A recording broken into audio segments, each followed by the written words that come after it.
नमस्कार, मैं हूं आपके साथ सृष्टि श्रीवास्तव। इस वक्त देश की राजनीति में कांग्रेस सांसद राहुल गांधी का करियर पीक पर है। इसलिए बीजेपी पूरी कोशिश में है कि राहुल को कैसे भी करके जनता के सामने गलत साबित किया जाए। कुछ दिनों पहले ही केंद्रीय मंत्री रवनीत सिंह बिट्टू ने राहुल पर जो बयान दिया था, उसके बाद से कहा गया कि राहुल का खौफ था। और अब सवाल है कि क्या सच में मोदी शाह के इशारों पर सब कुछ हो रहा है। रवनीत सिंह बिट्टू ने मोदी शाह के इशारों पर ऐसा किया है और मोदी शाह साजिश रच रहे हैं राहुल के खिलाफ। चलिए आपको भी बताते हैं पूरी खबर के बारे में। दरअसल कुछ दिनों पहले केंद्रीय मंत्री रवनीत सिंह बिट्टू ने राहुल गांधी को टेररिस्ट कह दिया था, जिसके बाद से बवाल मच गया। इसी को लेकर अब कांग्रेस ने बड़ा खुलासा किया है।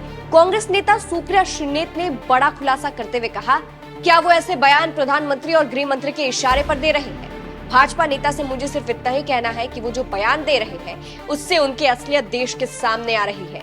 आगे उन्होंने कहा, पंजाब ने उन्हें पैदल कर दिया और सत्ता की लोलुपटा के चलते वो विरोधियों की गोद में जाकर बैठ गए, इसीलिए वो ऐसे बयान दे रहे हैं। मेरा मानना है कि इस तरह की जो बातें भाजपा या उनके सहयोगियों द्वारा राहुल गांधी के बारे में कही जा रही है, क्या ये बातें पीएम मोदी या केंद्रीय गृह मंत्री अमित शाह के इशारे पर हो रही है?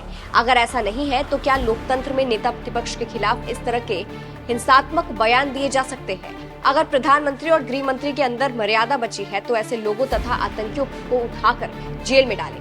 अब सुप्रिया श्रीनेत के बयान के बाद से सवाल उठ रहे हैं कि क्या सच में ऐसे बयान मोदी शाह के इशारों पर दिए जा रहे हैं? क्या सच में पीएम मोदी और गृह मंत्री अमित शाह राहुल गांधी के खिलाफ बड़ी साजिश रच रहे हैं? सुप्रिया श्रीनेत के इसी दावे के बाद से सवाल उठ रहे हैं। बता दें, भागलपुर पहुंचे रवनीत सिंह बिट्टू ने राहुल गांधी को लेकर विवादित बयान दे दिया था। उन्होंने कहा था कि जो देश का वांटेड है वो जो बयान देता था वही बयान राहुल गांधी देते हैं। वो लोग जब राहुल गांधी के समर्थन में आ गए तो समझ लीजिए देश के नंबर 1 टेररिस्ट राहुल गांधी है। आप उनका बयान सुनिए। वो देश के दुश्मन को बारूद गोली हर टाइम मारने की कोशिश करते हैं, उड़ाने की कोशिश करते हैं, जहाजों को, ट्रेन को, रोड को। जब वो लोग राहुल गांधी की सपोर्ट में आ गए, आप अंदाजा लगा लीजिए, राहुल गांधी खुद देश के नंबर 1 टेररिस्ट, अगर किसी को मेरे ख्याल से किस पे इनाम होना चाहिए पकड़ने के लिए, या देश का सबसे बड़ा दुश्मन जो जिसको लाना चाहिए एजेंसीज को, वो आज राहुल गांधी। तो सुना आपने, इसी बयान के बाद से बवाल मचा था। बता दें, राहुल ने विदेश में जो बयान दिया था उससे रवनीत सिंह बिट्टू चिढ़े हुए थे। राहुल गांधी ने वर्जीनिया में कहा था, सबसे पहले आपको ये समझना होगा कि लड़ाई किस बारे में है। लड़ाई इस बात की है कि क्या एक सिख को भारत में पगड़ी या कड़ा पहनने का अधिकार है या नहीं, या एक सिख के रूप में वो गुरुद्वारा जा सकते हैं या नहीं। इसी बयान से रवनीत सिंह बिट्टू चिढ़े थे और उन्होंने ऐसा बयान दिया था।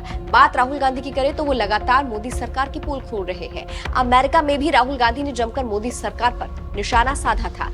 अंत में राहुल के एक बयान के साथ आपको छोड़े जा रहे हैं। इस खबर पर आपकी क्या राय, कमेंट करके जरूर बताइएगा। नमस्कार। That the Prime Minister of India is attacking the Constitution of India. Because what I am saying to you, union of states, respect to languages, respect to religions, respect to traditions, respect to castes, this is all in the Constitution. Every single word that I have said to you is in the Constitution. The foundation of modern India is the Constitution. And what people understood in the election clearly, and I saw it happening. When I used to raise the Constitution like this, people understood what I was saying. They were saying that the BJP is attacking our tradition, attacking our language, attacking our states, attacking our histories. And most importantly, what they understood was that anybody who is attacking the Constitution of India is also attacking our religious tradition.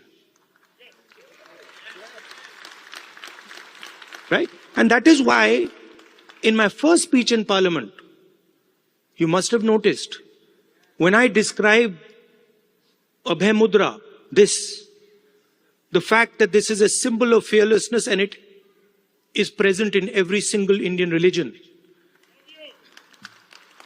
You can look, you go on the internet and you can see every single Indian religion. Guru Nanak Ji holds his hand like this.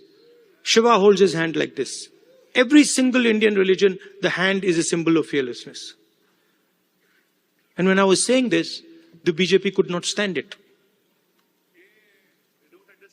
They don't understand. And we are going to make them understand.